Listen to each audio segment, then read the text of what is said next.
everybody knows here, like if somebody drops, you know, people bring donuts sometimes and stuff to the offices downstairs and stuff like that. So I don't think that's a problem as long as they're not getting any sort of special treatment.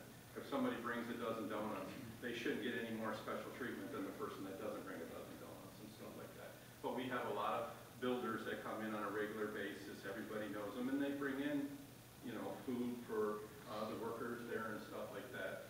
They shouldn't get any special treatment, but I don't see it as a problem, to be honest with you. I don't think they're getting any special treatment, and I don't see that as being, but I guess there maybe should be a little more clarity in that, because I guess when you add it all up like that, yeah, somebody, but I can honestly say they're not getting it every day, you know, so.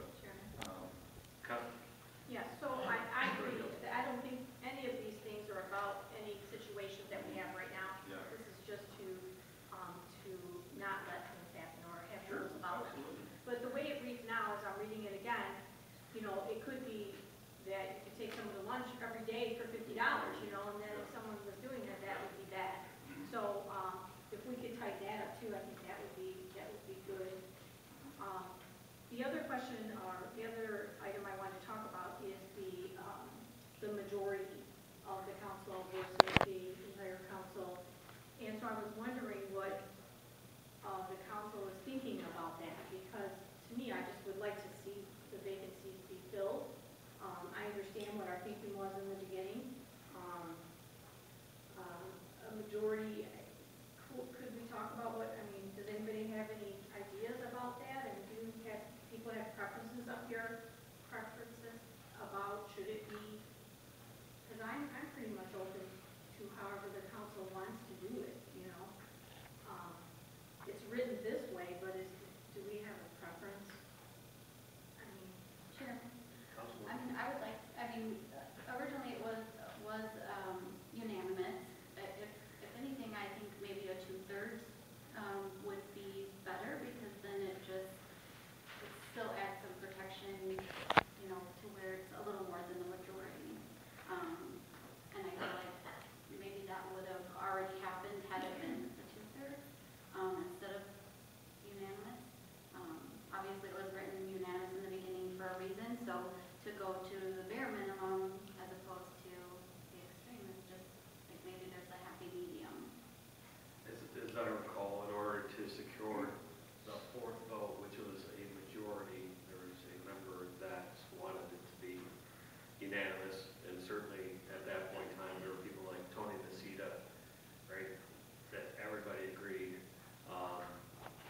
and so that's what it took to get passed. There are those that advocated that 2/3 and a simple majority. There were those that were concerned that the board could be used for political or nefarious purposes to embarrass somebody. So in order to get it passed, it was set at a majority. 2/3 of this council would be 2/3. It would be the same. So, you know, a majority or 2/3, it's the same as we currently made up here. Certainly, if it was 2/3, then it would require 5 of the 7 members to vote affirmative. I think what we've seen is a number of the recommendations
So let's, Mr. Plant, I think that is a valid potential amendment, right? So we've got, one potential amendment for the next reading that we talked about. Members have to be approved by the mayor. Members have to be approved by the mayor and council. We need, we'd like to see an amendment on the food gifts, right? Not exceeding a certain number. And then finally, an amendment either to go to a simple majority or go to a 2/3. And then we can vote on those individually. What I don't want to have Mr. Plato do is go through and write out what he thinks the majority is going to vote for.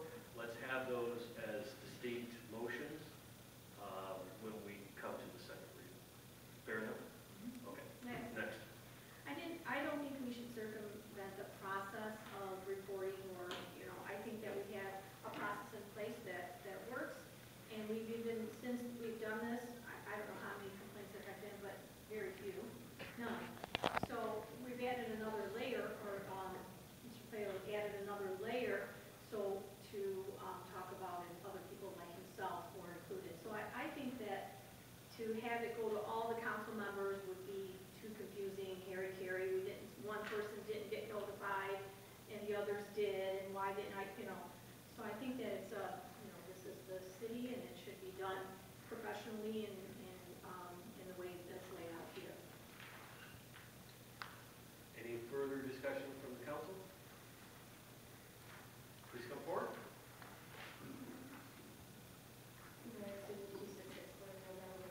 My question is, how many votes does it take to fill that seat?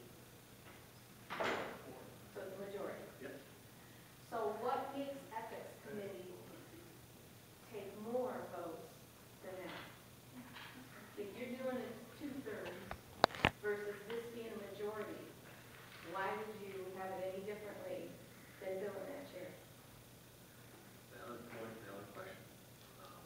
Again, as we explained, there was worry when they wanted to make, or the council at that point in time, by a simple majority vote, wanted it to be a unanimous vote, that there would be no question to who was appointed.